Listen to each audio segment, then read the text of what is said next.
Anish. A warm welcome to all of you to be a part of the second roundtable from Nitte to Silicon City, Tale of Two Entrepreneurs. We are with Mr. Saiman Shetty and Mr. Anish Hegde, alumni graduating batch of 2013. On behalf of all of us at the NMAMIT Institute of Technology and the Nitte deemed to be university, I affectionately welcome the duo in California and Dallas, Saiman and Anish, to be with us at this virtual roundtable. It's a pleasure. Thank you. I'm delighted to have the presence of 7 of my young final years, one a graduate already, who have showed up here this morning, despite the Damocles' sword of sessionals hanging above their heads, which begins tomorrow. And this is one of the reasons as to why some of the students, probably from your specialities, did not participate. Thank you, guys. Thank you, my students. There may be people on the YouTube watching the program. So to all our students, alumni, faculty, heads of departments and sections, senior officials, friends, family, well-wishers, thank you for your presence. It encourages us. I wish to acknowledge the technical support that has been rendered by Mr. Mahesh Chowta, Systems Admin at the Nitte University, who's streaming this program live on YouTube. I'm grateful to Ms. Prasanna Hegde for her consistent encouragement and support and for getting the creatives ready. Thank you, Pras. You're welcome. Now first, to how this tale of two entrepreneurs came about. When I shared with Saiman the recording of the first roundtable that we had with alumna Dr. Sarita Arun on life after college on August 8, 2020, Saiman expressed a desire to do something similar if it adds value. We spoke about it from September 2020, and it is materializing only today after 6 months and more, owing to his and our busy schedules. We've been having ongoing placements. We've been having students have been engaged in online classes, offline classes, labs, exams, etc. So it was not possible to do it. I apologize that it is delayed so much, Sai, Anish, but then it has happened. So Saiman and Anish Hegde, thank you for being such good sports and for joining us on a Saturday evening when I think you should be partying, Corona permitting. Thank you for being here. It's a joy to have you here. Pleasure to be here. Thank you. I'd like to say something about NMAMIT to those people who may be watching the program, who may not know anything about it, very, very little. The Nitte Mahalinga Adyantaya Memorial Institute of Technology came into existence in 1986. It's a 35-year-old organization, and we've had over 25,000 graduates and postgraduates, many of them doing exceedingly well. Saiman and Anish may be happy to know that we have added 2 programs, Artificial Intelligence and Machine Learning and Computer and Communication Engineering programs this year, in addition to the 7 disciplines that we already have. So perhaps you could come in as guest speakers if Dr. Niranjan there permits you with your specialty. I think students would be delighted to have you. My undiluted, most welcome. My undiluted joy and excitement to do these events is the outcome of my close association with students for 3 full decades. Now for this roundtable, we have 7 student participants. One of them, Pratik Shannoy, is a graduate and he was a part of the first roundtable as well. All others are final years. I'd like them to crisply introduce themselves as I call out their names. Relina Vaz. Yes, ma'am. Thank you. Good morning, everyone. I'm Relina Vaz, a final year student in the branch of Information Science and Engineering. And as an almost graduate, like most of my peers, I think today's session will provide valuable insights into what it's like in the actual world after we graduate. So a big thank you to Team Abhyuday for giving us this opportunity. Thank you, Relina. It's a pleasure to have you. May I invite Anusha Tagat to please introduce herself? Thank you, ma'am. Good morning, one and all present here. I'm Anusha Tagat from Biotechnology Department. Being a biotechnologist, I feel working as a biologist has always been a dream of mine, which is why I think this is a great opportunity for me.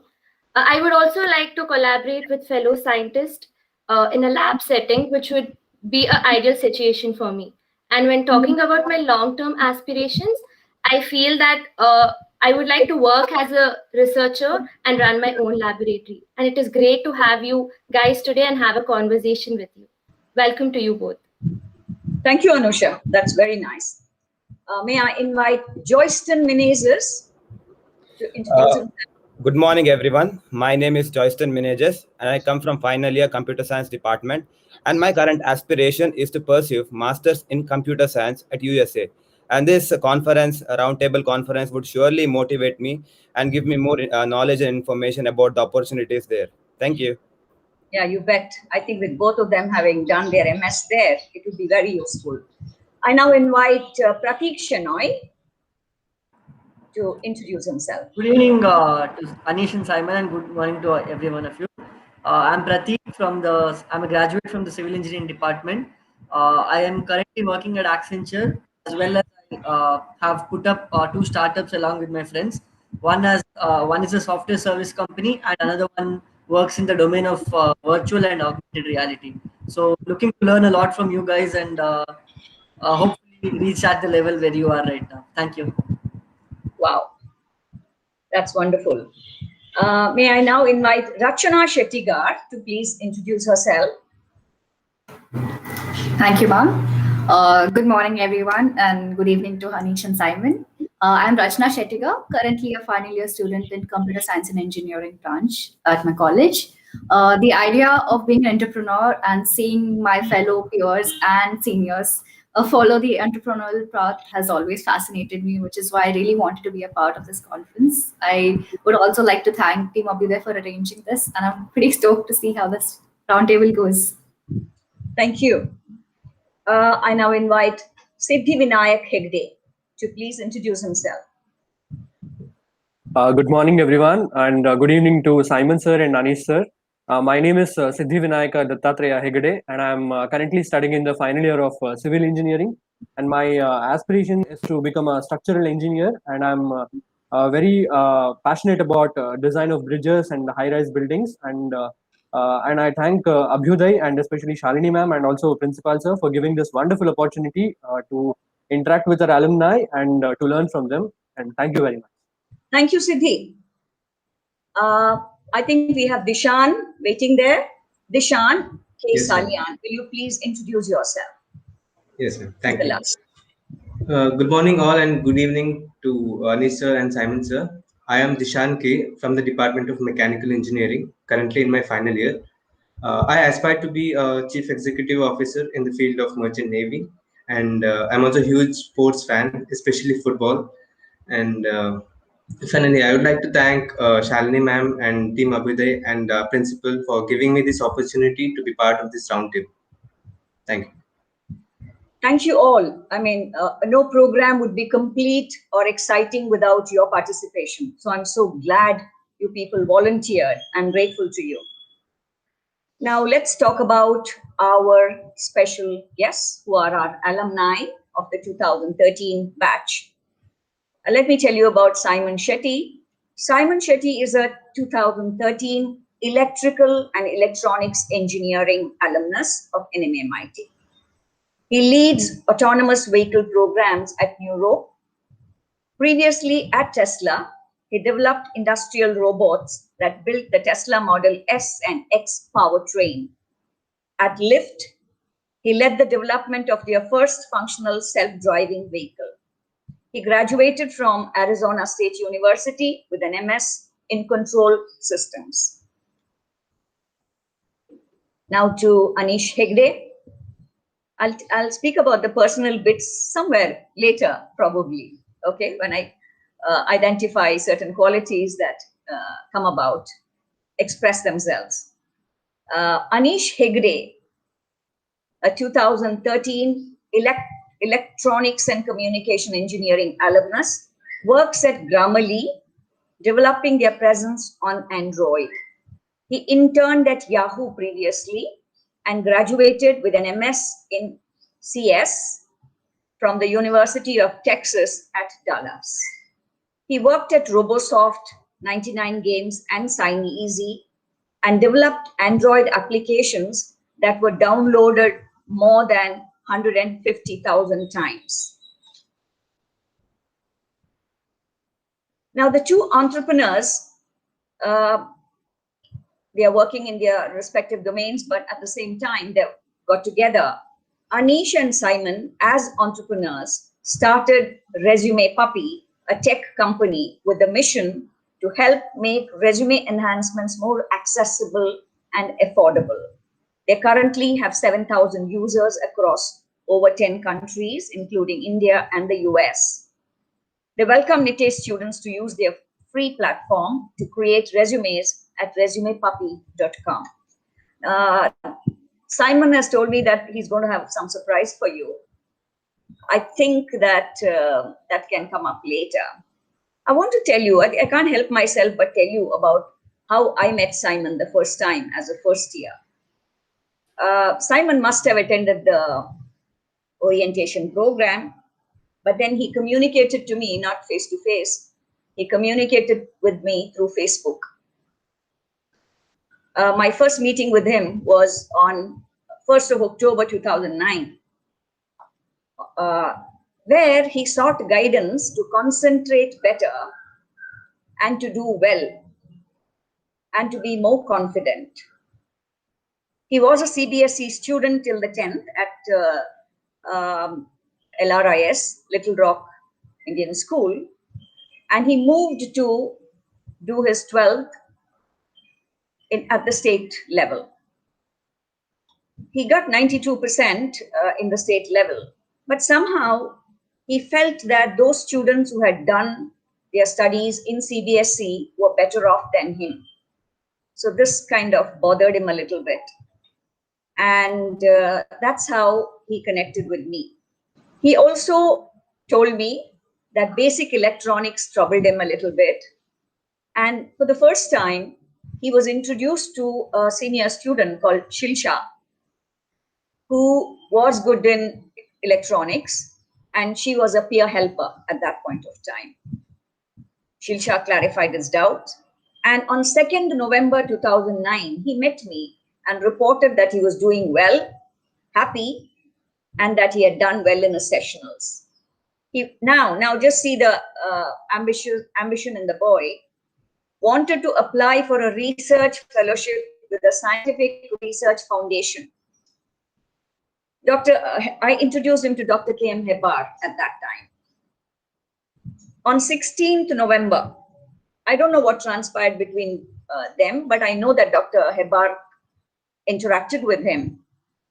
On 16th November, he reports to me that he got a research internship scholarship, and he was excited that he was the first year student to get it, and all the others who were with it were IITians.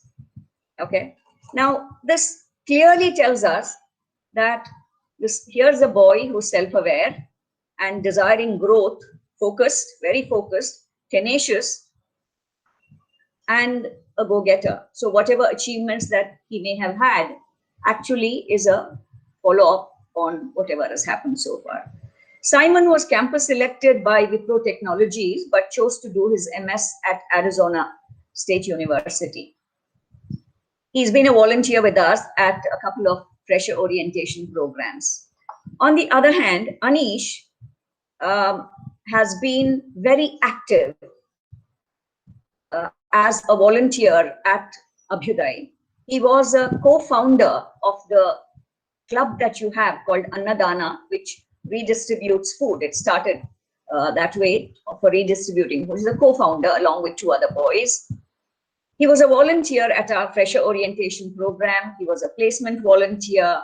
Importantly, he was a volunteer with us for 4 days on our workshop for teachers and administrators in higher education that we do, which is on understanding our adolescents, introduction to therapeutic counseling, and prevention of suicide. So I'm very happy to share these bits of information also with you while I present them to you. I would like them to take over right now in whatever order. And I want the students to please make note of what questions you would want to ask them. And like I already told you yesterday, your hands could go up and I would decide that, who would question. Over to you, Sai and Anish. Yeah, thanks everyone for your introductions. What struck a chord here is when Shalini ma'am said that I contacted her through Facebook. That takes me down sort of the timeline now. So Facebook was, I don't know how many years old back then, but this is 2009 and now we are in 2021. So this is what, like 11 years later. So I think it's been an interesting journey. My entire journey through Nitte has been a super interesting journey, both at a personal level as well as like a professional level. And I think much is there to thank Nitte for that. So thank you. Yeah, and even my journey has been almost similar. If you draw a parallel, right? When you're in engineering and when you're sort of just getting started, you have to sort of try out a lot of things, talk to a lot of people, get guidance and stuff like that.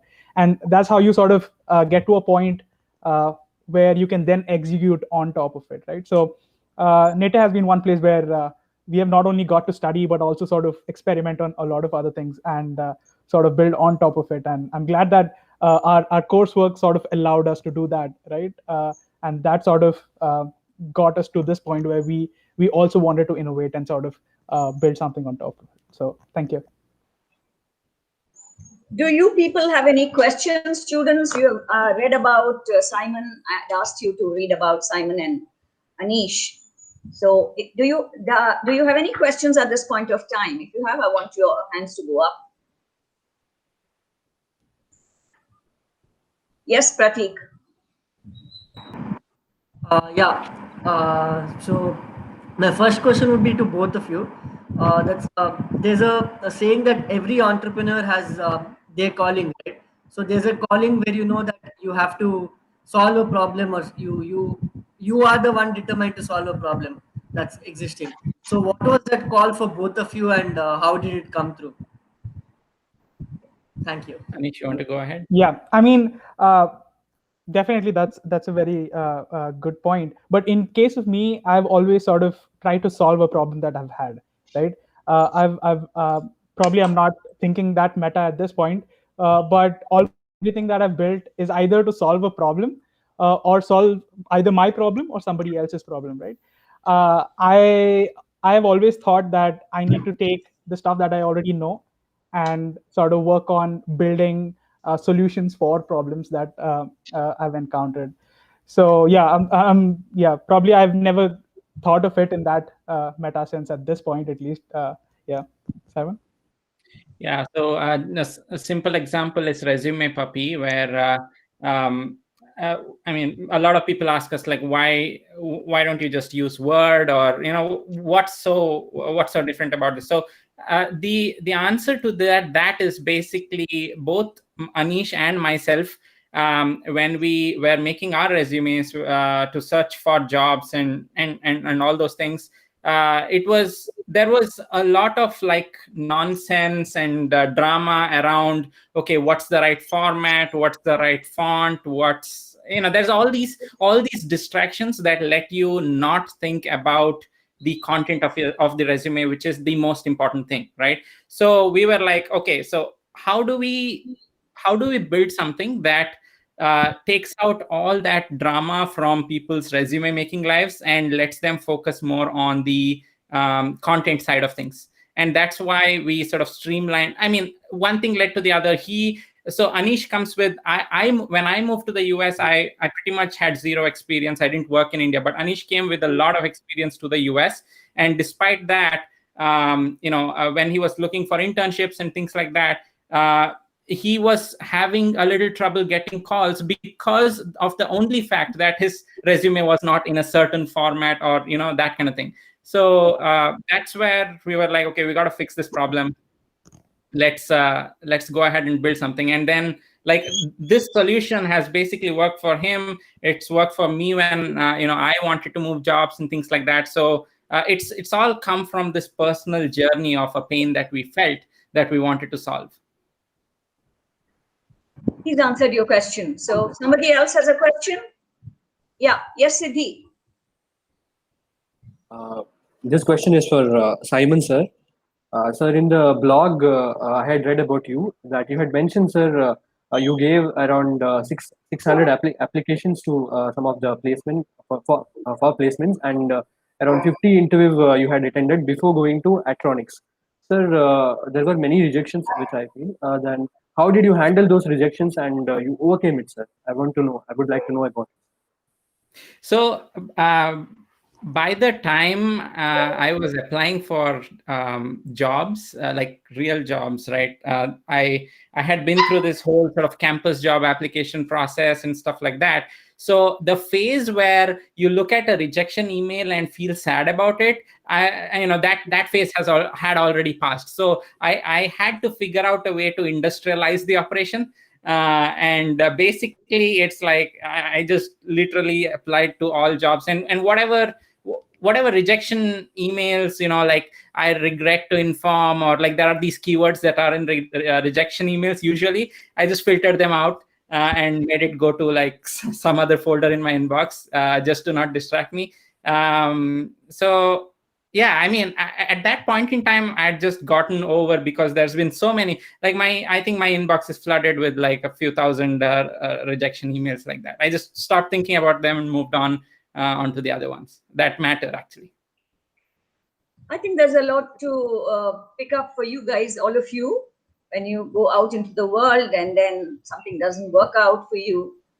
I see students panicking when they don't get placed, when they don't get selected for something that they aspire, feeling miserable. And here is a successful man who's speaking about as many as 200 rejections and putting it in a folder and sleeping over it and working on. Yeah, thank you for that, Sai. Anybody else with questions? Yes, Relina. So my question is for Anish, sir. So you pursued your bachelor's degree in electronics and communication, and then for your master's degree, you opted for computer science. So how did you know like this was your calling, or was there something that made you choose that and switch your stream? Yeah, that's a funny story. When I was in Nitte itself, right? So when I was in like second or third year, I was actually I used to make a lot of projects, right? So I used to build a lot of electronics projects, and we were trying to prepare for like the IIT Chennai, the fest that was there, Tech Fest. We had already poured in like 20,000 rupees, and like it was going nowhere. And I gave up. I'm like, okay, I don't have enough money. This is not something that I want to do at this point. And then I looked at, there was a festival in MIT, the Tech Fest in MIT, and we had to build some sort of like a Firefox add-on or something. At that point, Firefox was the top browser. Of course, it's gone down now. We sat overnight, we built that app, and we went and presented amongst all the top CS guys, right? So people from NITK, MIT, everyone was there. And we came first, and we made like 15,000 rupees. And in my head, I was like, hey, this is something I sat at home with my friends overnight, build something, and I have made money. And so within the third year of engineering, I knew that I wanted to do CS. Everything since then, I've built apps. So we were building a lot of Android apps, all kinds of apps that's possible. And then when it came to campus placement, Robosoft was the only company that was sort of giving out app development jobs, right? And that's why that was a very easy decision. I was like, hey, I'm going to jump to Robosoft. That's where I'm going to move on from. So yeah, I mean, the decision wasn't tough. That's why I got to work for about 5 years in the industry and then do an MS later in that. So yeah, I mean, something that you like, something that you do, something that makes a lot of sense. It's very easy to decide. So maybe you had a lot of logic and that you had this aptitude all along and that you're migrated to ENC. Did you do a testing job with Robosoft first? No, it was directly programming. Yeah, so that's the thing, right? So Robosoft was ready to sort of take a bet on us. About 3 of us got in at the same time. So it was really great. So we had a really good time during the interviews and sort of then working there. Yeah, you would have done well in their coding test because normally to the EC students, they only give testing. Absolutely. Yeah. Students, any questions? Yep, Joyson. What is the scope of pursuing master's degree in USA in the current pandemic situation? Saiman, you want to go? Yeah. Okay. You mean you mean pursuing masters remotely or moving here and pursuing it? Can you give me a little more context, please? Yeah, going to US and pursuing in campus. Yeah, I think. Well, I let Anish chime about this in a bit because he's more close to his campus and he knows how things are going on over there. But in my opinion, I think moving here is I would actually advocate for that, and that's mainly because you get used to a certain type of life or a certain shift that you need to go through, right? And not having campus to go to and like probably attending those classes sitting at home might give you that good quality time to make that transition versus like from my experience back in 2013 when I moved to the US, it was a little bit of like a culture shock where there's a lot of things going on and you have to digest a lot of those things, and it kind of made it jolted me for about a few months. So that's my opinion. Just, I mean, up until now, you've been there and you've seen like how things are there, right? So there's only reason for you to move and start your masters. And the pandemic is going to go away. It's not going to be a perennial thing, right? For the rest of humanity. So I think it should be fine. Anish, you want to chime in about? Yeah. So if the question is about can you do it now, of course, because the pandemic is almost over, and in most universities they're already vaccinating people. So at this point, that's not a big deal. You can sort of move for the fall batch. If you're asking about is it good after this point, like since everything is remote, there is a lot of information online, do you want to do? It depends again on your interest, because say there are certain specific field that you really want information in or knowledge in, that is available in certain universities, and it's always amazing to go there, work in their labs and sort of get to know people. I would always stress one thing is no matter where you go, even if you're in Nitte, you're in another university, the main thing you need to do is sort of talk to as many professors as possible, develop that relationship, have that relationship, because going forward, that is the one that's going to help you. And that is something that will come back to sort of guide you in the future as well. So I would say go for it. Any further questions? Yes, Anusha. Anusha first, okay. I have a question for Anish, sir. Since you have worked in many companies like 99 Games, Robosoft, and Sign SA, and now presently in Grammarly, so in your opinion, what is one character trait one should build to excel in the Android developments? Well, this would be general for any kind of software engineering role. But one thing is, if you look at it, software engineering is changing so quickly that something that you learned yesterday is not relevant today. So you need to have that learning mindset. You need to be able to say, hey, you know what? I worked on this for 5 years, but I'm ready to let it go to dust and probably pick on something new. And that kind of mindset needs to be there. Like, for example, I did work on Android for about 10, 11 years now. But things have changed so drastically, right? Because if you look at Robosoft, I was working on client applications. So we were building application for say Fortune 500 companies. When I went to 99 Games, I was working on Starchef, which was a game. So things changed completely. Then I went to SignEasy. That's where I got to work on SaaS and enterprise products. I also got to work on the back end and the front end and a ton of things in between.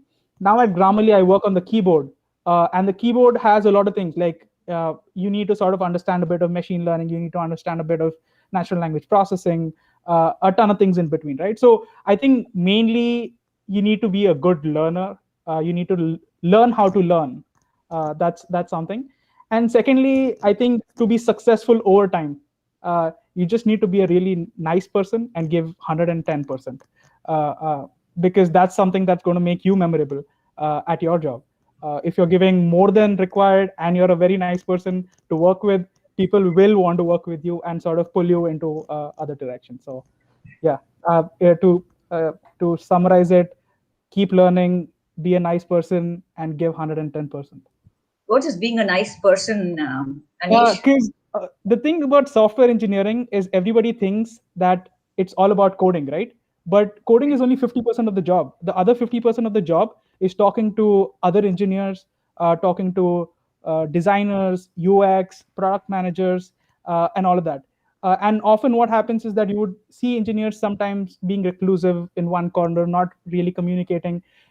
First of all, most of these people would get filtered out in interview processes. So you would see that happen. But even then, once you get in, if you're not really collaborative, if you're not really communicative, if you're not really a nice person to them, you will never succeed within a company. And even if you do, that'll be a short-term gain. Okay, so what you're talking about is interpersonal skills, good interpersonal skills, or what they call emotional intelligence. And that's something that's absolutely needed. Everybody take note, even the observers who are students, please take note. And that's something that you need to develop over a period of time. If you're somebody who's just used to having one friend or not speaking to other people at all, this is the time to probably gain those skills, work on those skills. Thank you for that, Anish. I thought Dishan raised his hand. That was what I observed. Second, can I add one comment to that on a lighter note? So yes. I think most of us on this call do not know Anish personally, right? Most people don't know Anish personally. I've known him since like a decade now, and if there's one thing that Anish has a reputation for since I've known him, it is that he's a nice guy. Okay. The nice guy wants everybody to be a nice guy, and that he has those qualities which make people like him. So he's able to collaborate and work well with them. Wonderful. Thank you for sharing that bit that you know about him. Very sweet.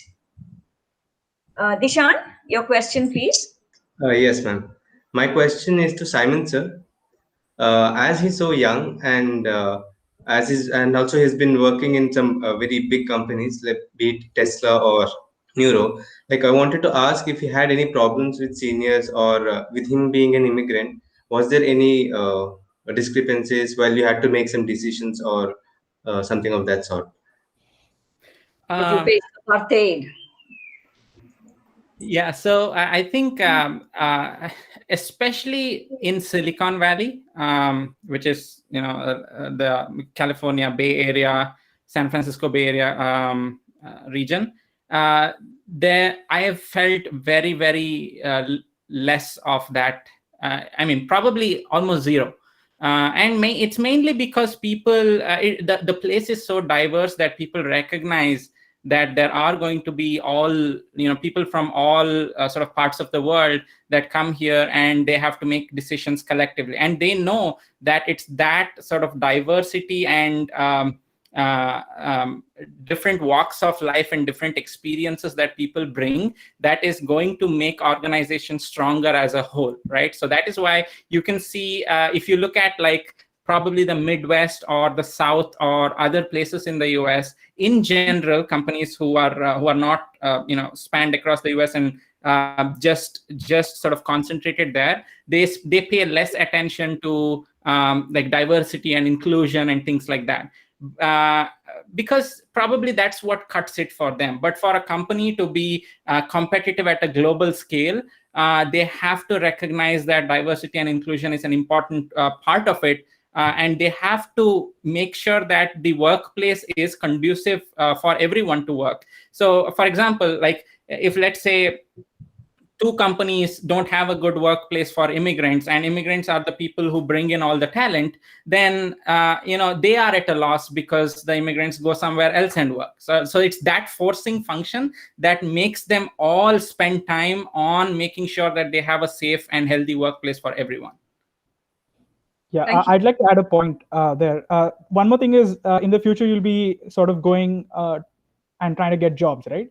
And the best way to actually for you to also look at the company and judge them for their qualities and culture is to see how much they stress for culture and qualities during the interview, right? When they actually look for such people, you know that they're filtering for actually people who are very conducive. It's not that you're not supposed to have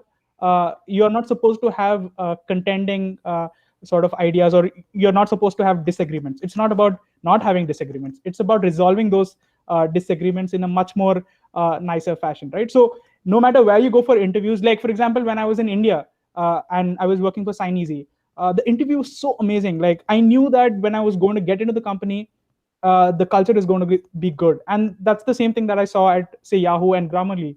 So make sure that when you're interviewing at these companies, try and see what their value systems are, what are their cultures, and if they're evaluating you for the same sort of value system and culture. Thank you for those inputs, guys.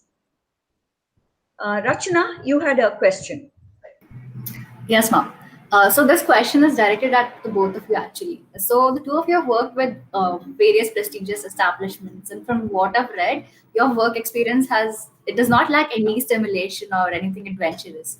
So, Mr. Saiman, you founded Hygia while working at Tesla, and Mr. Anish, you were working with Yahoo before. The two of you co-founded ResumePuppy, and Mr. Saiman, you founded the College Gear as early on as when you were pursuing your bachelor's. So what exactly is driving you both to follow down the entrepreneurial path? Like, is there anything that keeps stimulating you, like, oh, we need to find our own business? I think now the story begins. Okay, the tale of two entrepreneurs who moved from Nitte to Silicon Valley and then got together begins. Now you tell us the story in your own words, guys, because she's directed it at you. Anish, you want to go first? Yeah, I mean, sure, I'll go. In my case, first of all, my dad had a business, so I knew how exciting his journey was. Of course, he has had his ups and downs, and for me, that was an inspiration to start with. But of course, when I was in engineering, that was when I got my first laptop, right? And those days, I just got exposed to all these awesome tools to build websites and apps and things like that.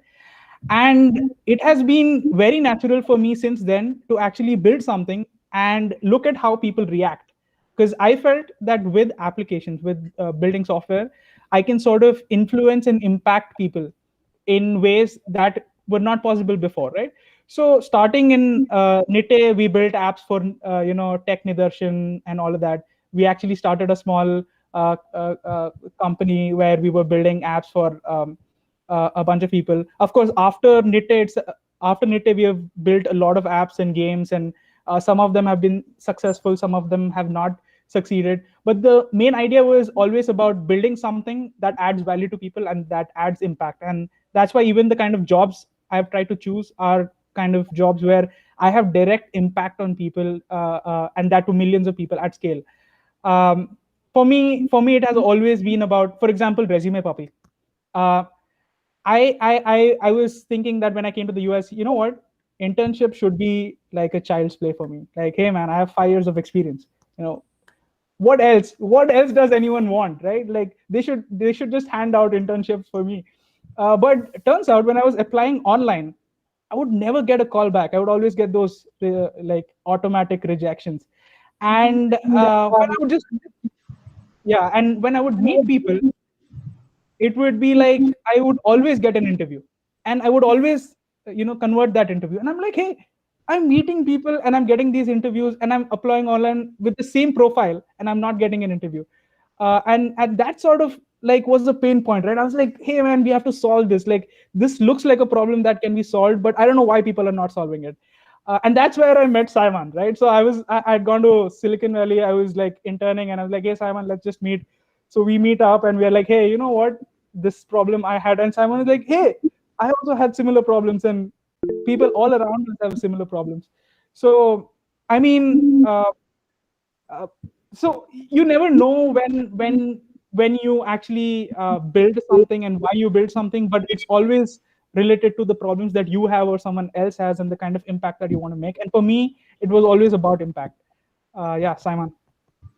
Yeah, so I think my first ever, and entrepreneurship doesn't necessarily need to take the form of a business, right? It doesn't need to be in that form. When you are trying to create something that solves a certain set of problems, you're an entrepreneur already, right? So one of the first instances of that, I think, in my journey was, in fact, in first year in Nitte. When I went, I was so my first year probably was summarized well by Shalini ma'am earlier in this call. But I saw these schools, right? Like there's I'm sorry, I forget the name of the school, but there's like the rural schools around Nitte, right, around the college, and I sometimes met a few kids from that school, and they kind of were very confused about computers and technology or science in general and things like that, right? So that's where I was like, it's kind of ironic that we are like a statewide known or nationally known institution, and then schools that are literally a few yards from us have this problem, right? So that's when I got together with a few people, or a few batchmates of mine, and started this small club called Parivartan. And sort of created or organized like outreach programs where we would get a handful of them into our computer labs and then sort of teach them how to use a computer, and literally their eyes would light up as if they learned something that they would never have learned, right? And it was kind of sad and interesting at the same time, because I didn't think that anyone in the 21st century would, react that way just looking at a computer. And that was like, it was, I got mixed feelings. And that's when I kind of started thinking, okay, so this is actually this is food for thought for some kid to think about going into computers or think about doing something technology wise, right? So I kind of thought of ways where we can scale that up. And then when I actually got into electrical engineering second year onwards, I sort of worked with the club in electrical engineering to broaden the impact, and one thing led to the other, and that impact was actually very interesting for me, and that's what led me to look at like other problems. And then it's like, okay, if you keep doing like NGO kind of stuff, that is unsustainable, so let's see what stuff we can build that makes money, or like that actually fuels things in, makes people's lives better, and is sustainable also, right? So you figure out a small problem where you create impact, and then you move on. What extra juice does it need to make, to expand it to another problem scope and another problem scope? So that's basically, at the end of the day, I just try to see look for when I see inefficiencies and when I see things not happening the way that it could best happen, that's when I start thinking, okay, someone needs to do something about this, or else shame on us as humanity. That's a very compassionate statement that you made, and the work that you did with school kids by introducing them to computers and the feelings that you spoke about, I think there must have been positive feelings, a feeling of, wow, I'm doing something useful. A lot of serotonin release happens in your brain, and then taking it forward. I'm sure in both of you, this has led the way to doing what you have done. There's a question that has come up, which they want to know about why you took up entrepreneurial journey. I think Prasanna, can you show that question again, please? I can read it. So it says, "Hi Simon and Anish. I would like to ask what made you get into entrepreneurship, whereas, or I guess while you were doing good in your work." Yeah, but then I think they've answered it. I hope they have received the answer. Yes, people. There's one it's to Simon, which says, could you talk a little about the US EB-1A visa category, the Einstein visa? Would you like to do that? Okay, so the EB-1A or Einstein visa category is basically a set of green cards that's reserved for, it's like a first preference employment-based green card, which is reserved for what they call individuals with extraordinary ability.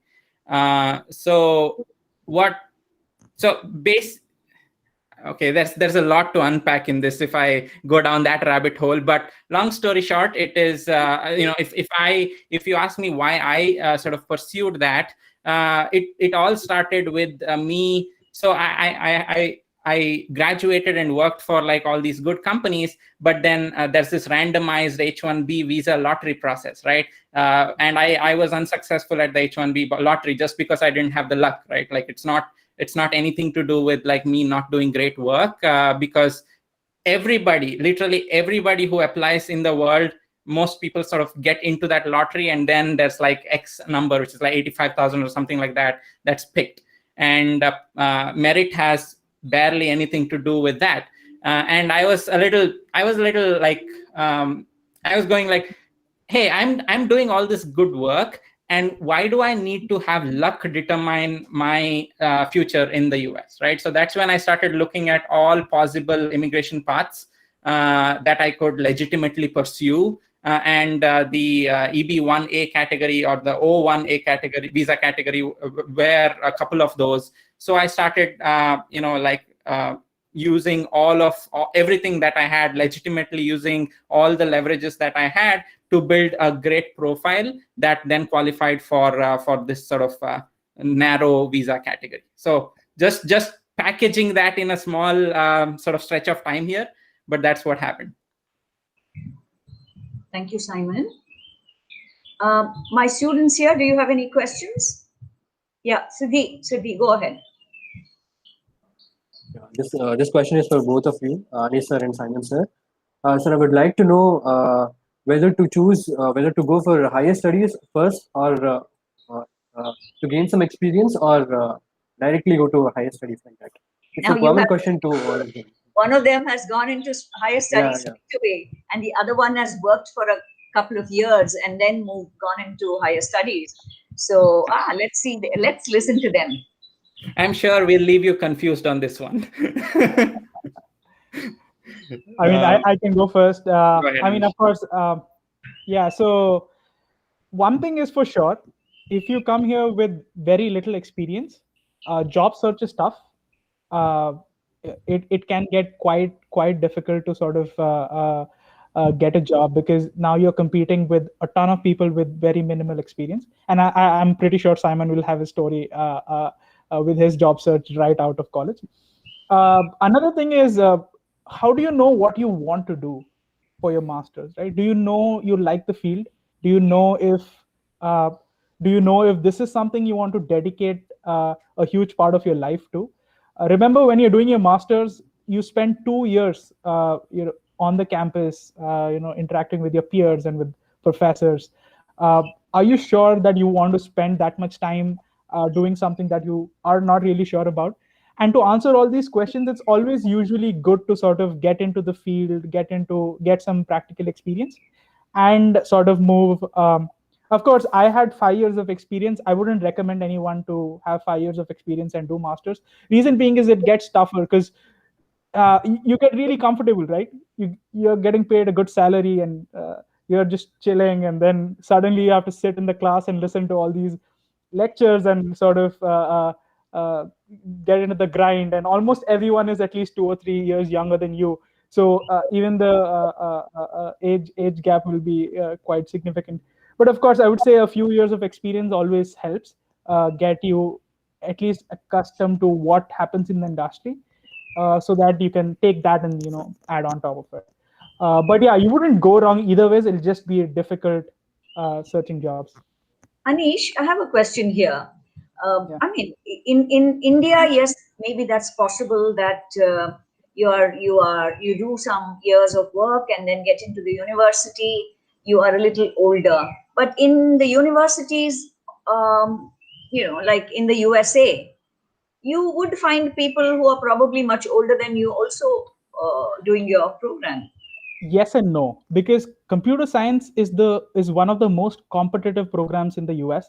Almost everyone applying to it sort of comes in guns blazing. Everybody has high GRE, and it's very competitive. So it's usually easier to get another course in like the top 20 colleges, but to get CS, it's crazy because the number of people applying for the same are different. Of course, when I'm saying CS, I'm also I would also like to include a few other technical programs. So what I have noticed is, at least in my university and universities where my friends have gone, almost everyone has either no experience or has 2 or 3 years of experience. The amount of people I found with about 5 to 6 years experience was like hardly I could count them on my fingers. So it was quite less. Yeah. I think Simon would have a different response because he went straight on to do his MS in control systems in Arizona.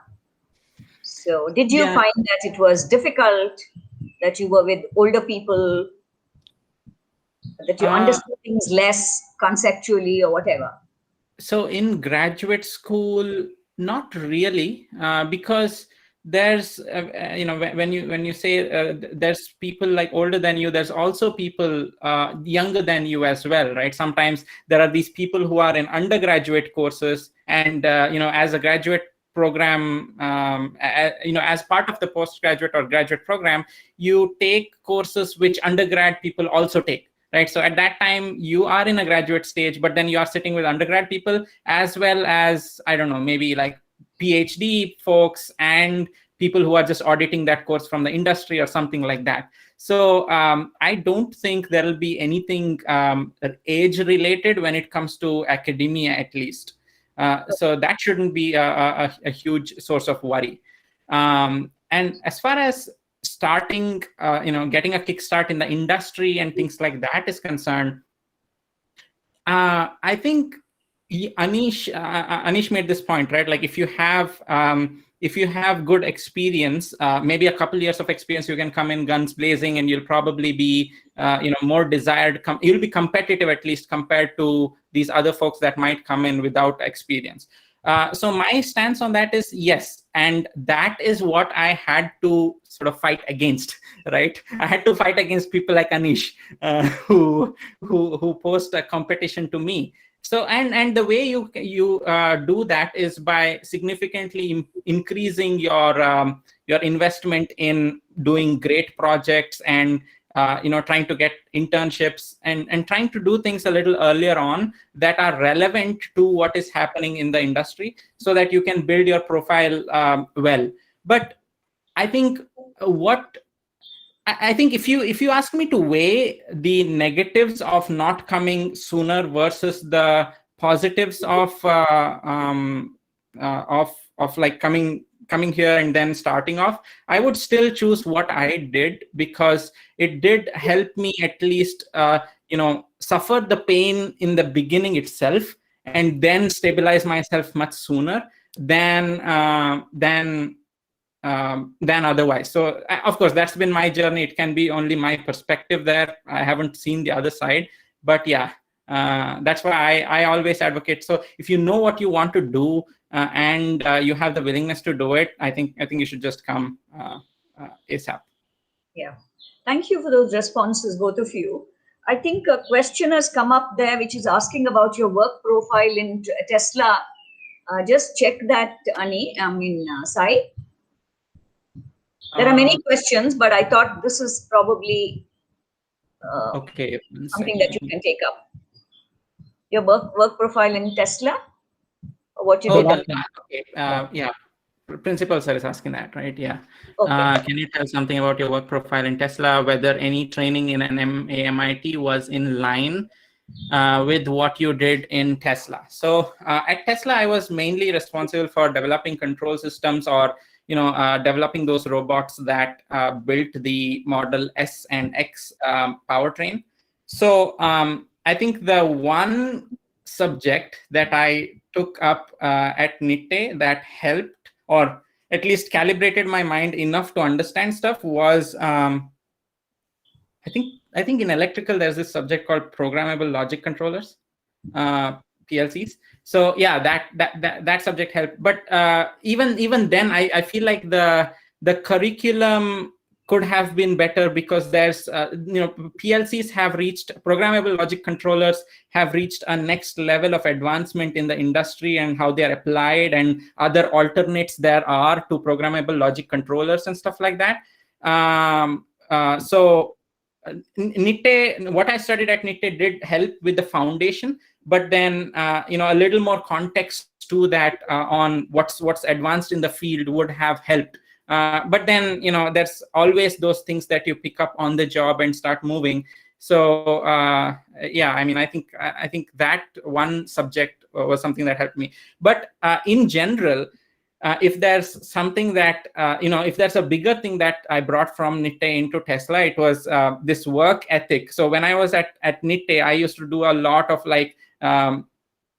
side projects in labs. I built a Tesla coil on the side. And we had like an electrical department exhibition and stuff like that. So everything that I learned around like working hard, working like long hours, getting something to work, and optimizing that I could bring to Tesla, because the work culture there is very demanding, long hours, extreme. It's like Elon Musk says, it's like being in the special forces. And you get to do all the cool stuff, but then that's why you are famous. That's literally what he says. So yeah, that work ethic that I brought from Nitte, because of everything that I did there, really helped. Yeah. Okay, there's one more question that I'd like to read out right now. This is a mental health professional from Hyderabad asking a question. I'd like to ask how Nitte and the programs of the college helped you to develop personally and professionally. This would be to both of you guys. So I think every year we had some sort of professional training. I don't recall the name right now, but every single year we had one iPoint and a couple of other things, right? So basically what it does is it sort of helps you go on the stage and talk, and sort of improve communication, interpersonal skills, EQ, as well as also like the kind of training that comes from Shalini ma'am and the placement department, right? So it sort of makes you a much more like nice person, to use my word, and sort of helps us sort of understand all the challenges that we face in workplace, and sort of overcome that. So I think for me that has been special, and especially once I came out, I realized other colleges don't have most of these programs. So it was quite particular to Nitte, and sort of that helped a lot of people, I'm pretty sure, once they even went into the careers. Okay. Wait, let me see which is related to. Okay, there's one question from Dr. Harsha Halahalli of the Nitte University. He says, "Hi Simon, Anish. What do you think your alma mater can do to make more Simons and Anishes?" Aha. Okay. One thing for sure is, of course, it has changed over a while.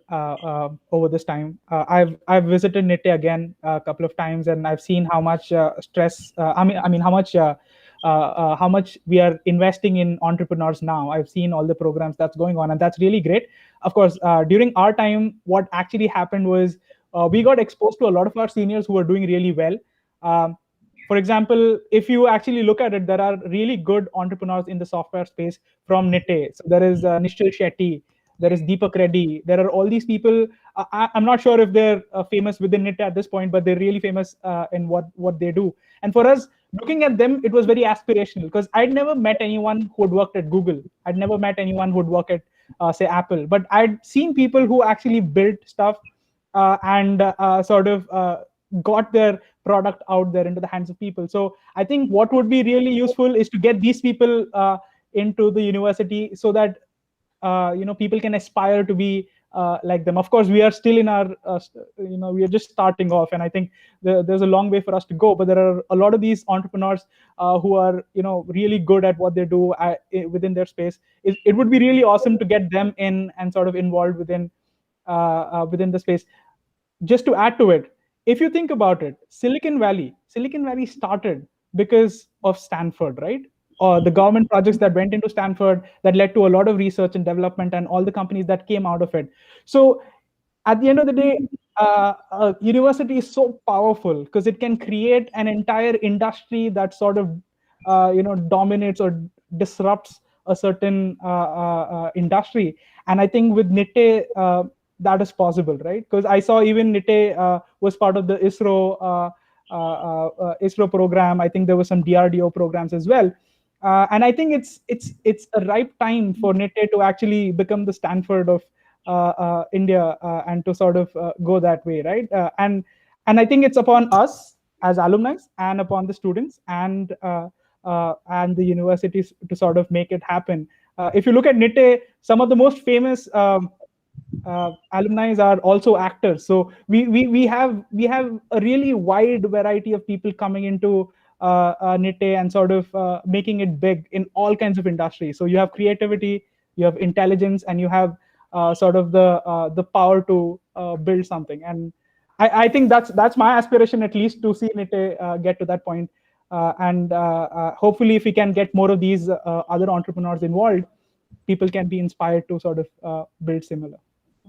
Yeah, inshallah, with your involvement, you guys' involvement, it should happen. Now, Saiman, you've been wanting to say something in response. Yeah, I completely echo what Anish is telling, because I look at and this when I was in Nitte, I didn't necessarily realize this, but now looking back at meeting people from like other colleges, big and small, and also meeting people from different cultures, I see that Nitte is well positioned from a demographic sense as well, like geographic and demographic sense. Like look at the kind of population that's around Nitte, coastal Karnataka. There is a certain reputation that this sort of group of institutions in that area also contain by default, right? So I think everything, the stars are aligned well.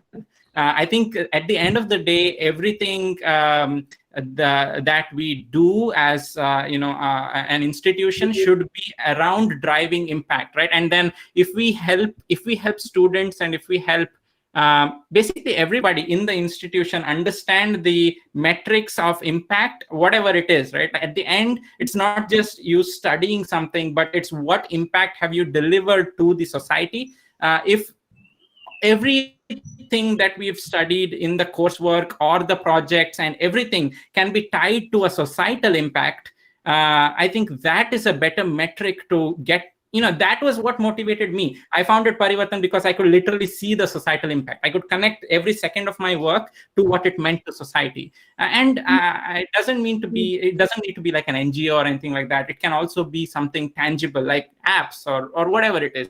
I think societal impact should be stressed a lot. Somebody asked you a question, right? I'd like to ask, I think it was Prasanna, ask what made you get into entrepreneurship when you were doing well in your work, when you're doing good in your work.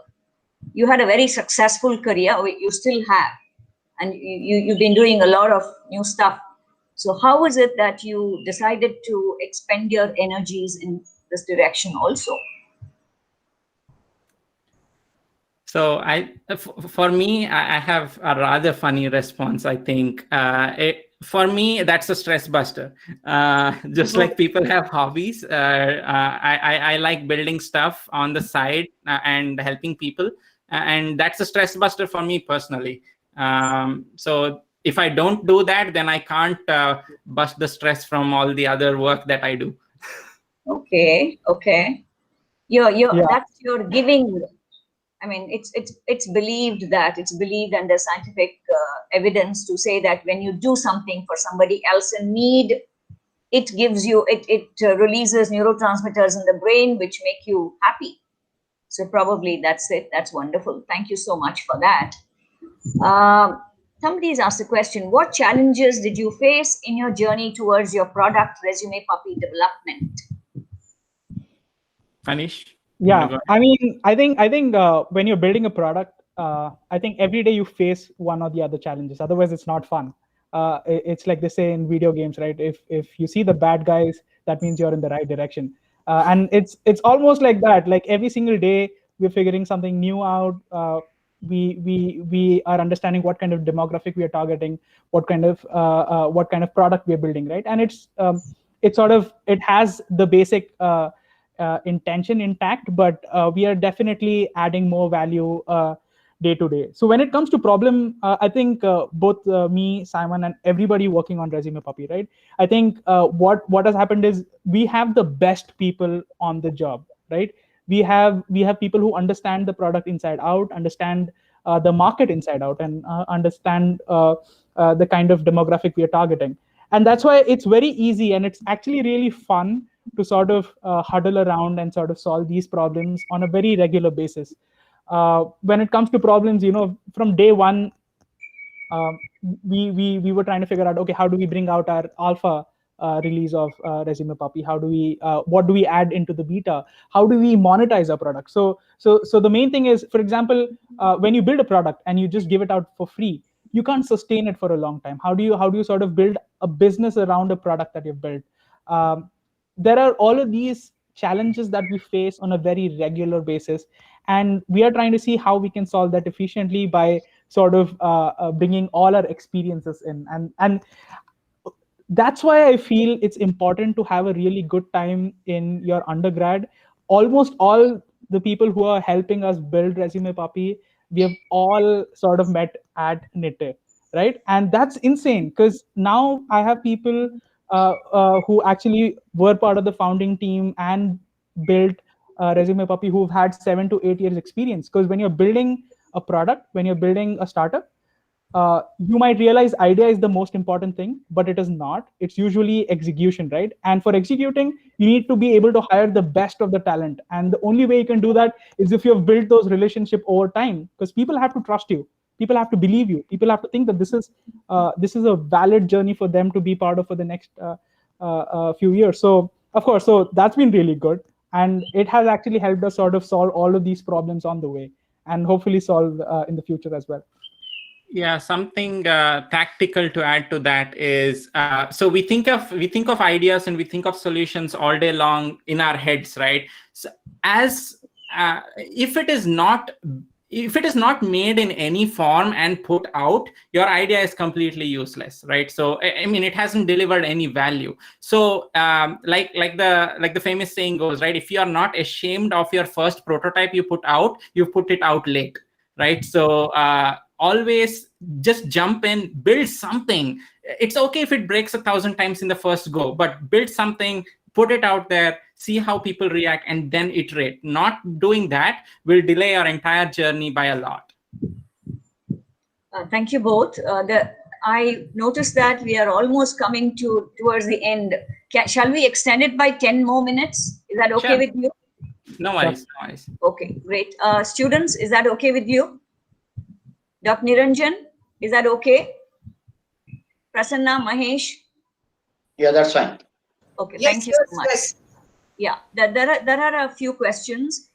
Somebody's asked a question to both entrepreneurs. How important is the money factor in entrepreneurship, especially in the Silicon Valley, where we know profit is the common denominator, even God, as I'd say?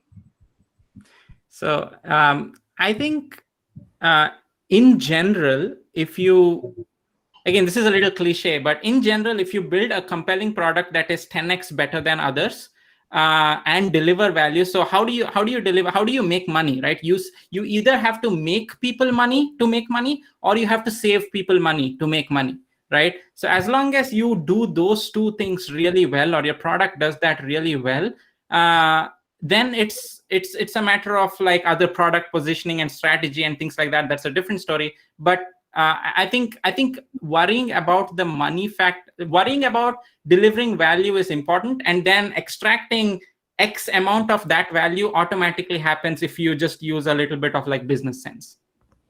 Yeah. Also, one more thing is we have been very, very careful as to how we spend money.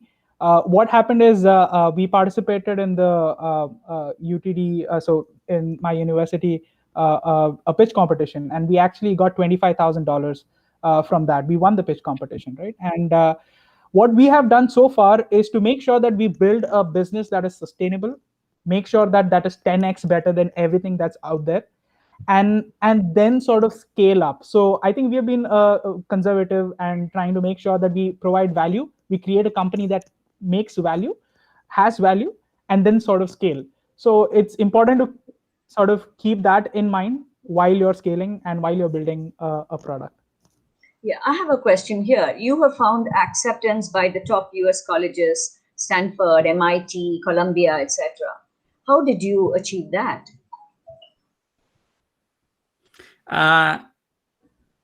What do I say? We put the product out. We just put a few LinkedIn messages out saying, hey, we have this, come try it. If you like it, stay.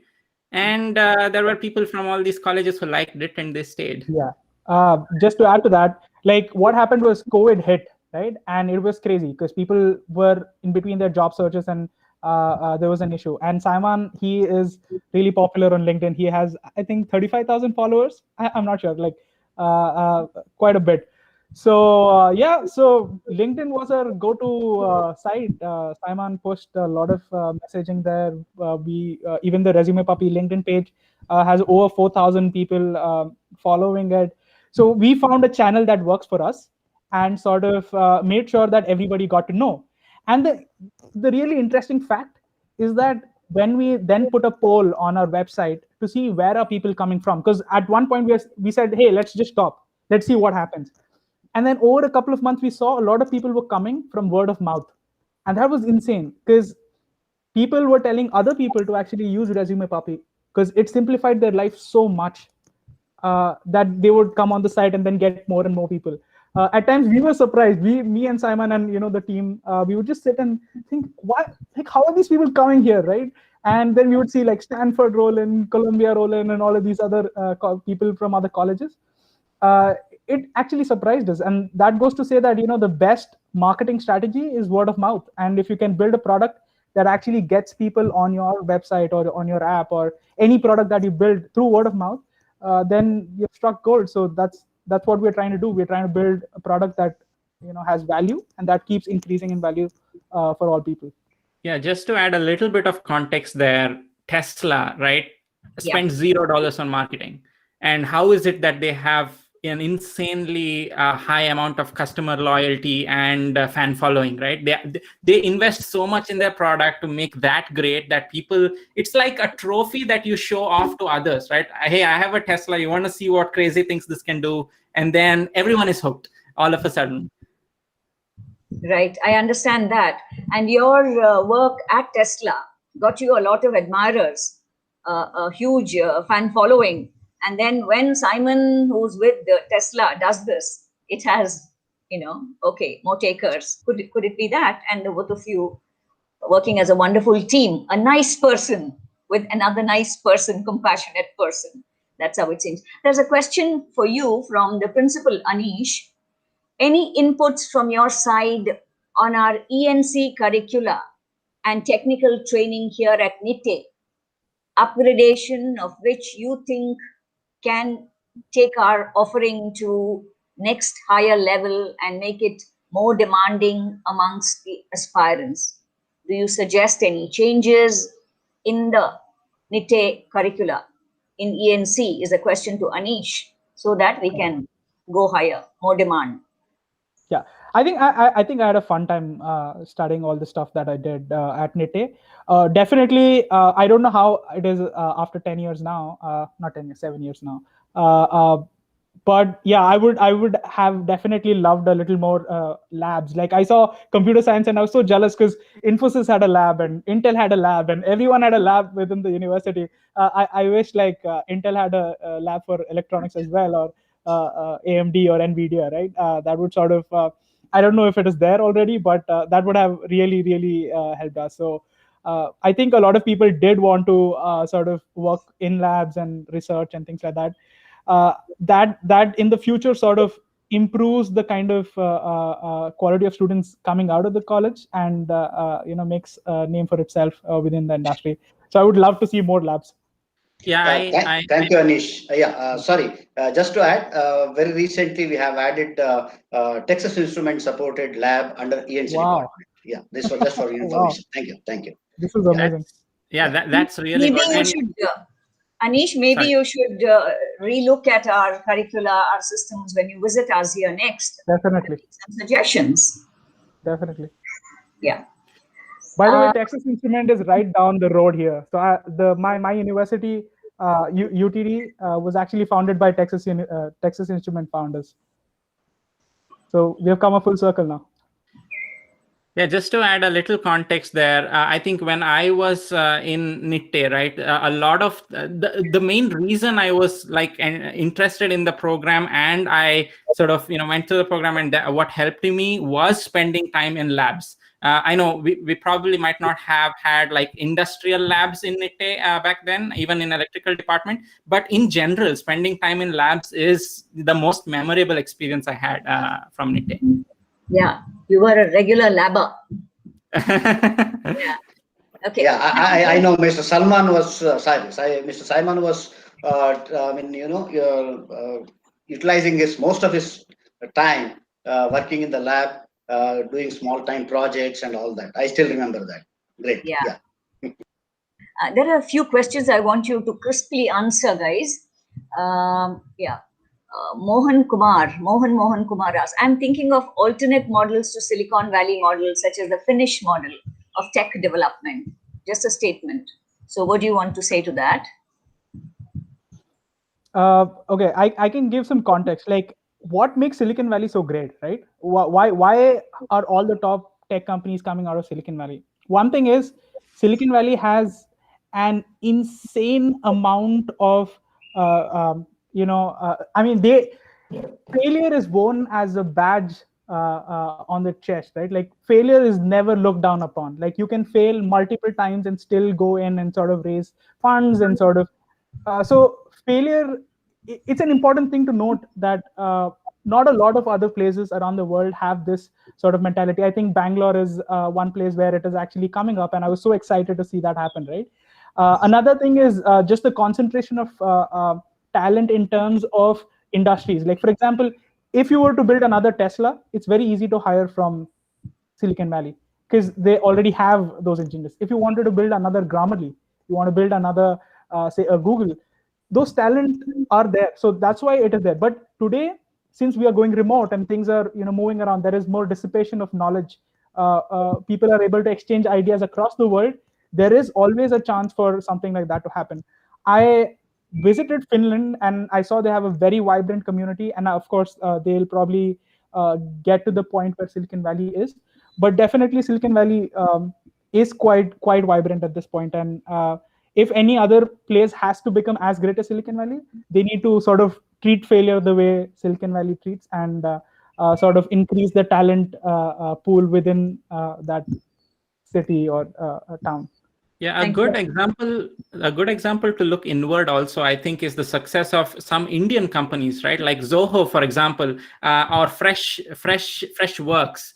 I'm like, I never, could even dream of like Indian SaaS companies making it. Like I receive invoices from American companies and they are made on Freshworks or, using Zoho products and things like that. It feels really proud, and it speaks to how far India has also come, or the Silicon Valley culture in India has come to be impactful in a world stage, right? We should just keep doing more of that. Yeah. Okay, thank you. Yeah, both Mr. Saiman and Anish. Is this your first enterprise that you have started, where you have been working right now, this ResumePuppy? I have built a couple of apps on my own and with other friends. So, of course, I've failed multiple times to get to a point where ResumePuppy has sort of learned from those mistakes. And yeah, probably similar with Simon. Yeah, the same with me. This is not necessarily my first, but then this is the first that is showing good signs of surviving in the long term. Yeah, good. Okay. Thank you. All the best. Now, what is your suggestion to the young engineering students at Nitte and in general to be successful, and how they should plan for the same? Is a question from Riddhi and Shetty.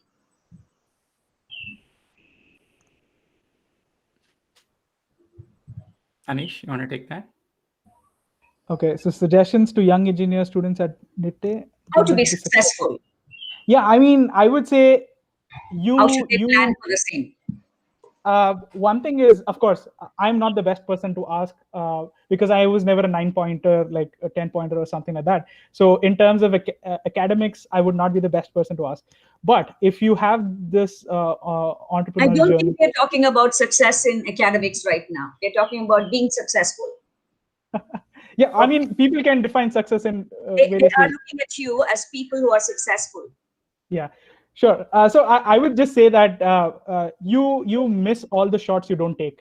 So make sure that you take you sort of take every single opportunity at you. Like I am so proud. Like when I visited Nitte, I saw the entrepreneurship building and all the stuff that happening. Go ahead, just do something, just build something that will sort of help you sort of, even that if that doesn't succeed, it'll help you build something new. Another thing is Amazon's Jeff Bezos says, right, regret minimization framework.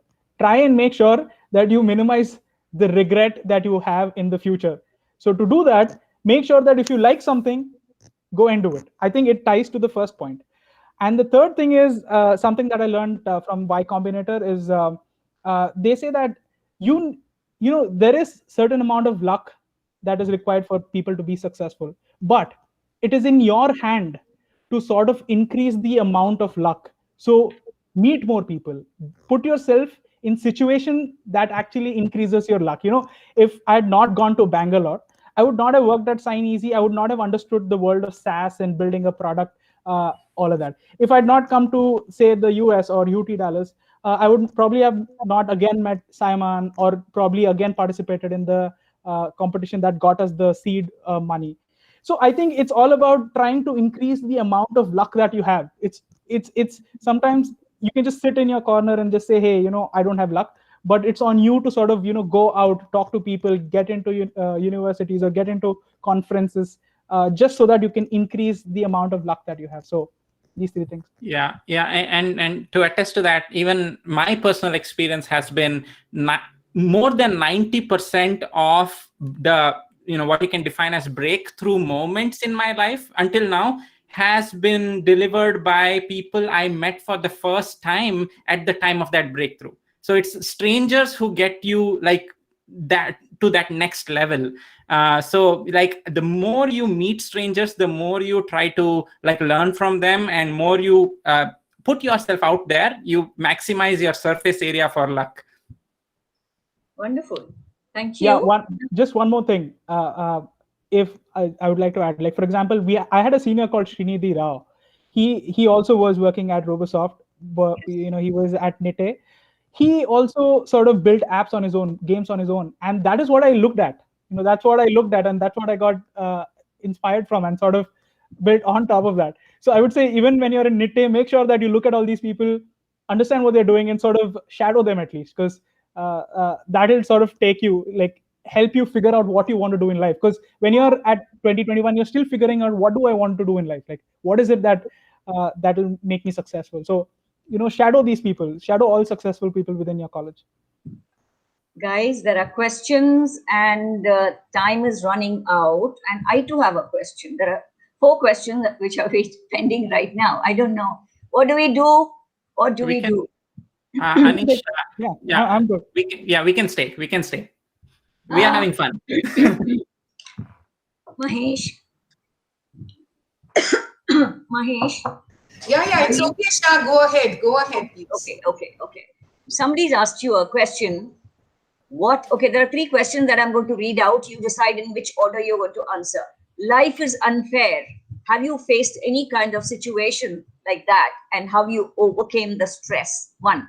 Second question, what plan should a new graduate buy of ResumePuppy? What plan should a new graduate buy of ResumePuppy? I don't understand that. Then one more question, how tough is fundraising for a startup? I'll come to you later, Pratik. I know you have a question. You raised your hand. Okay, these 3 questions which are there in the chat box, I thought they need to be respected because they have put it. So let's just answer them as best as you can. Okay, I can go for the life is unfair. I think I've not particularly felt life is unfair, but of course I've been in situations where I'm like, why am I here? What am I doing? Like, what is going on in life, right? And I think almost everyone goes through that. I'm not someone special, but I think in my case, it's always been about looking at, keeping yourself busy sort of helps get out of stress. I'm not really sure.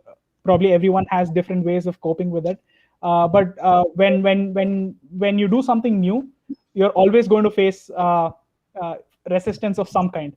So make sure that when you're in that space, you keep yourself busy and sort of know that there is something greater ahead. And I think Shalini ma'am will be better at sort of helping you out there within the university. Please talk to Shalini ma'am. For the ResumePuppy, yeah. So I think this person is asking what plan should we buy on ResumePuppy. Please go ahead, if you think that you're applying for universities, please go ahead and for companies or internship, please go ahead and buy the only one plan that we have at this point. I think it's $5 a month. At this point, we wanted to start small. And the third question is, how tough is fundraising? I think I'll let. I'm sorry. For a startup. Yeah, for a startup. How tough is fundraising for a startup? Of course, in different areas it's different. But if you have a great idea, if you have great connections, it gets easier. If you do not know a lot of people, they wouldn't trust you. But at the end of the day, if you have great metrics to show, if ResumePuppy can say that we have generated 100,000 MRR, so that's 100,000 monthly recurring revenue, $100,000. Anybody will be willing to pay because they can see the multiples, right? They can say, hey, if they're making $100,000, this is what they're worth, and we're going to multiply that by 5 or 10, and then evaluate the company at this point and sort of put funding. Again, funding is as random as it comes. There are good times to get funding. There are bad times to get funding. There are good VCs. There are good investors, bad investors. It all comes down to, at that particular point of time, why do you want to raise? What is the requirement of that money? And will that add value? Because every time you're raising funds, you're literally chipping away one part of your company to someone else. So when you're bringing that someone else, they should be that good. They should be that amazing for your company to grow. And there should be a necessity. Do you want to add more people? Do you want to scale? Do you want to grow to different countries? There has to be a reason. So I wouldn't take fundraising as like completely celebratory. I think more than fundraising, just providing value and being able to sort of build a company that is heavily successful, I think that should be celebrated. But of course, that is my way of thinking. There are multiple different ways to think the same thing and different industries. Probably Saiman will have more insights on that. Yeah, building, I think I'll start from the fundraising point and then go upward from there. Yeah. So yeah, I mean, making a product that a customer is willing to pay for solves or helps a lot. Because we've always made this commitment at ResumePuppy that we will fundraise only when we are at the stage of growth, right? We don't want to fundraise, and there might be like other types of products that are more capital intensive and things like that, where you'll need to fundraise when you are in a product market fit, experiment phase. But we kind of made this commitment that, okay, we are going to evaluate product market fit based on whatever we have, and then when we bring an investor on board, it has to be to grow, and it has to be to deliver more impact than that. So we've made our stance. It's all a cultural thing in the company, like where the founders come from and what standpoint they bring to the table and how much they respect other people's money. And I think that goes a long way. So that's basically because if you don't have that culture, then no amount of money is enough money, to be honest. I think Anish answered which plan you should buy, and the life is a surprise for everybody. Yeah, I was about to say that. Yeah. I'm looking for so everybody on this call, we, Anish and I are, and the entire ResumePuppy team are gifting you with 1 month of our top tier premium ResumePuppy subscription. So in order to get that, I'm gonna say a URL. Go to that URL and put your just fill it. I think it has like a couple questions. Just fill it up. It's tinyurl.com/nitterocks. Will you type it there for them? Okay, awesome. Yeah, I'll do it. I'm just typing it now. url.com.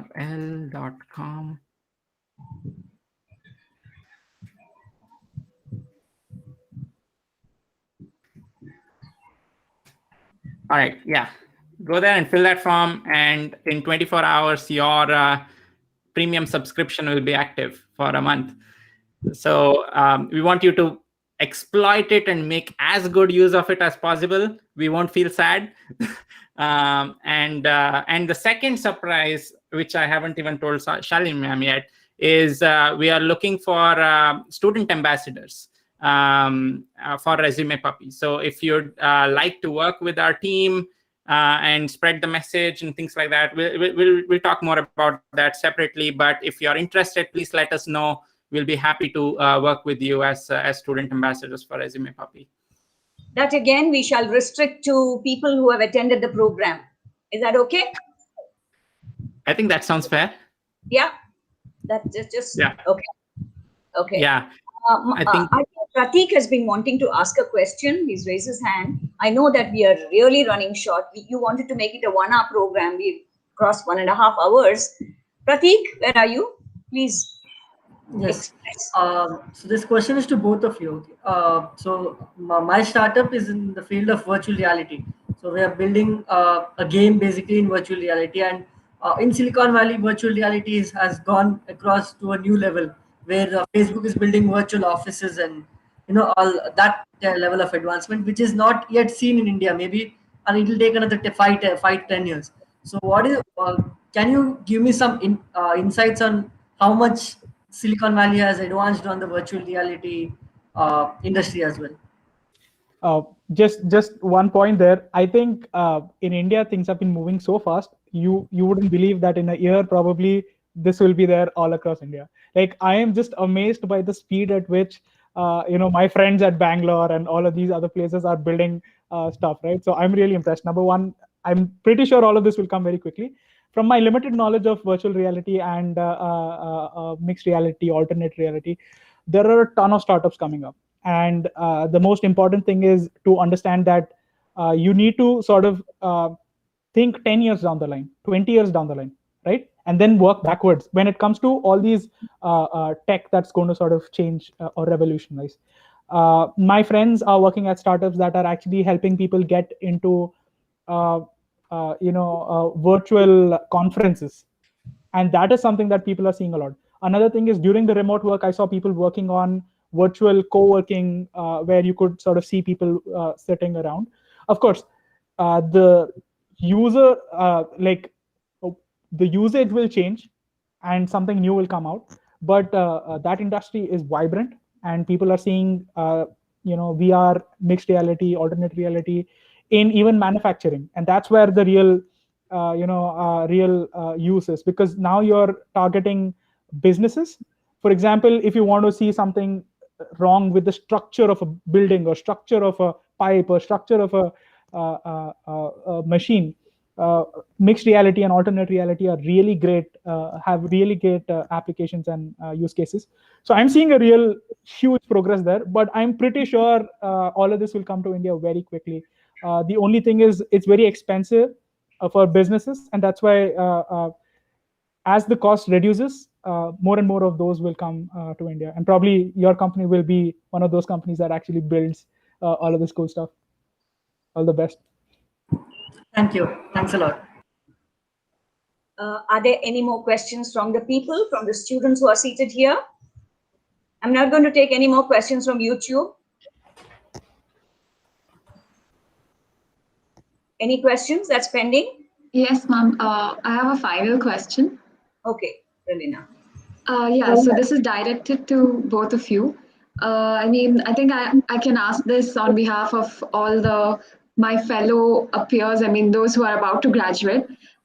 Is there something that you wish someone had told you before you graduated? Something a senior or someone would have told you that would have been helpful, maybe? There are a ton. I'm pretty sure Simon also has a huge list. I mean, of course, when you don't know something, you don't know, right? And you can always look back and regret. But I think the major thing is to sort of go ahead and learn new things. But of course, from my side, it would be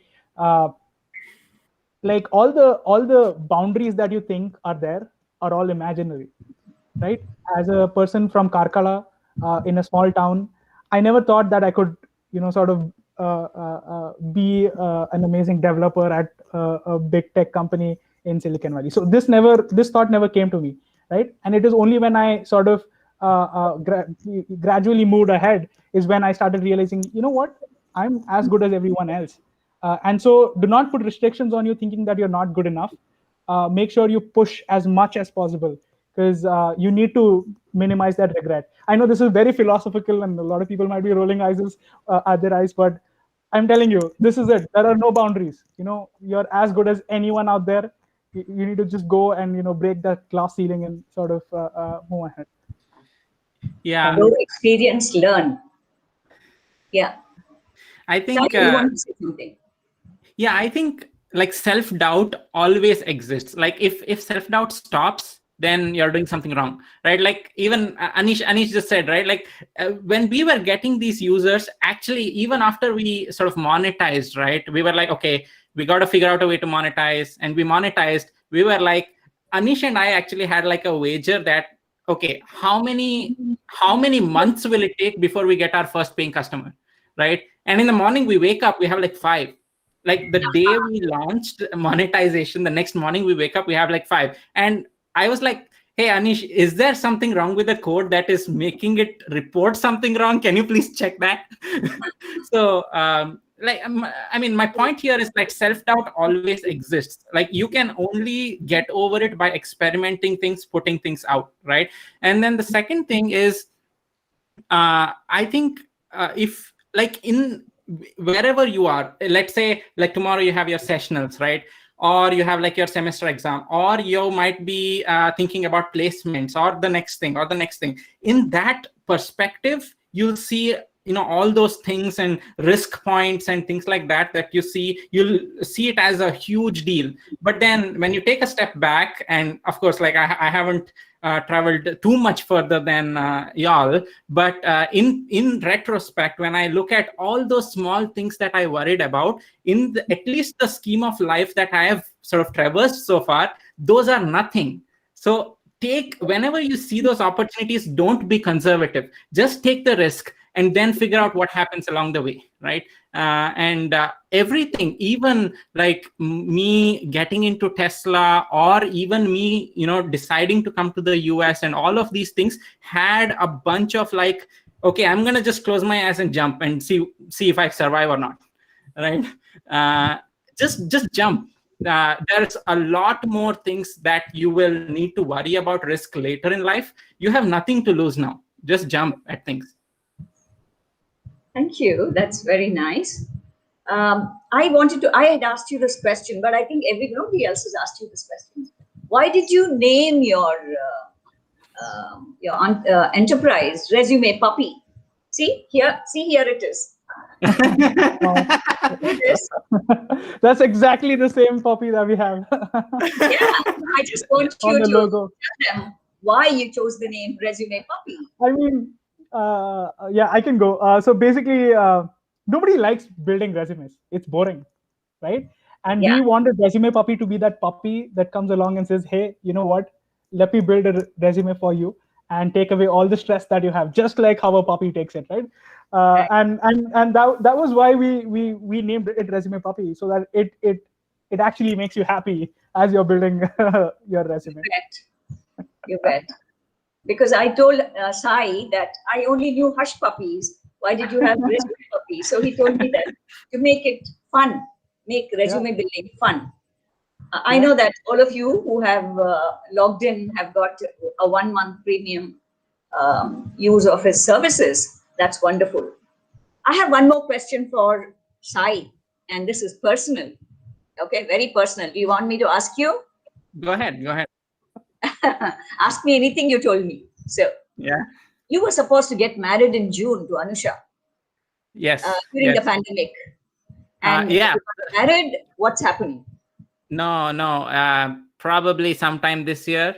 Depends on when the borders open, and like she's going to grad school, so we got a plan around her grad school as well. It's this.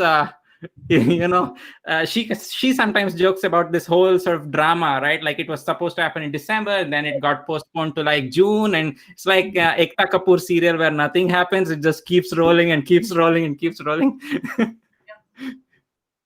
Yeah. So, anyway, all of us wish you the best, the two of you the best, both at her grad school, at your business, and with your regular work, and with ResumePuppy. And you're going to, I'm going to announce that people probably apply to be ambassadors, ResumePuppy ambassadors in the college. We'll do that. And we have received a lot of very casually expressed inputs from you, very modestly expressed from people who have achieved so much. And we are grateful. You did not want to do 2 hours program, Sai, and it's going to be that. I think it's past midnight there for you, Anish. Yeah, I'm sorry. We are very sorry about it, but the enthusiasm of the students has made it happen. We take with us the learnings that we have received from you today, and we are grateful. We invite you to NMAMIT whenever you can make it, so that we can grow further, the students can grow further under your tutelage, mentoring. Okay? All good wishes. Thank you very much. Yeah, feel free if you have any questions or anything like that, and if you'd like to reach out to either one of us, we are always on LinkedIn, also on Instagram, so feel free to like reach out to us on any channels. Super happy to chat. Sure. Yep.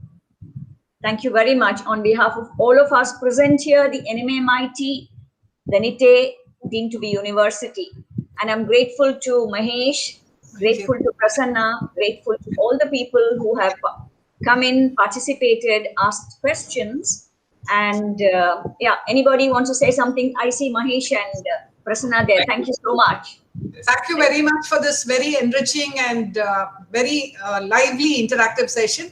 Saiman and Anish, good luck to both of you. Congratulations on your splendid achievements. May you achieve much, much, much more and make your parents, your alma mater, everyone proud.